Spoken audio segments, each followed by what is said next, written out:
All right, everyone, today is my birthday, and this is the video I choose to upload.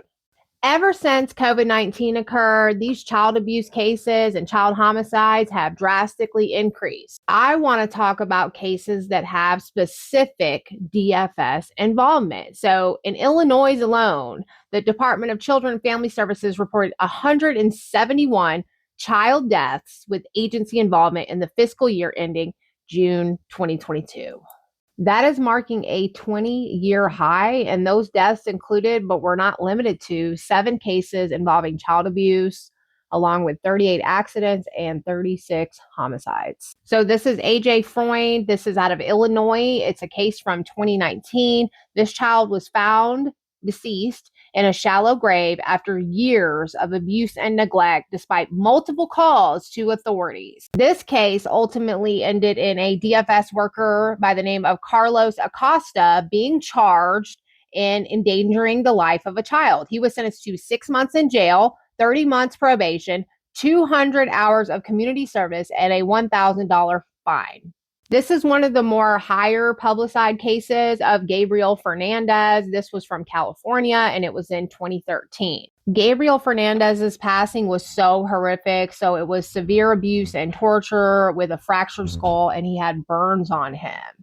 And I remember there was a teacher that was trying really hard to save Gabriel. Like, he would come into school and there was obvious signs of abuse. Problem is, Gabriel's mom was really good at tricking DFS. So there was DFS workers that were accused of child abuse and falsifying documents. That is a big one in these cases, you guys. DFS workers falsifying documents. Charges were brought against those DFS workers, but were ultimately dropped.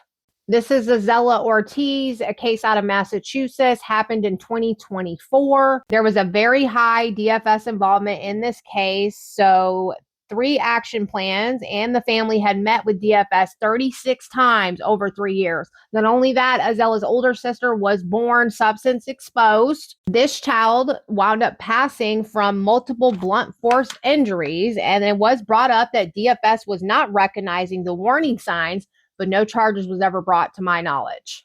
In the 2019 case of Noah Quattro, also out of California, the parents had claimed he drowned, but it was homicide caused by prolonged torture, physical abuse, and asphyxiation. DFS did request for removal of this child 2 months prior to his passing. So the DFS workers were really pushing for this. And when they went to submit the warrant, that warrant was rejected. It says that 5,000 warrants were issued the first half of 2019 and only 2 denied. One of those was Noah Quattro's. Then we have the Terigi Gordon case, 2014. This one is out of Florida.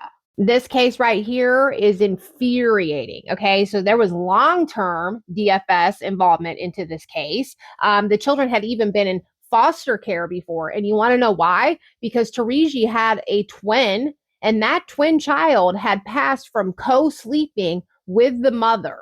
Now, that was in 2011, and it is my understanding that substance abuse was one of the factors that played a key role in the way the parents acted and how the mother was.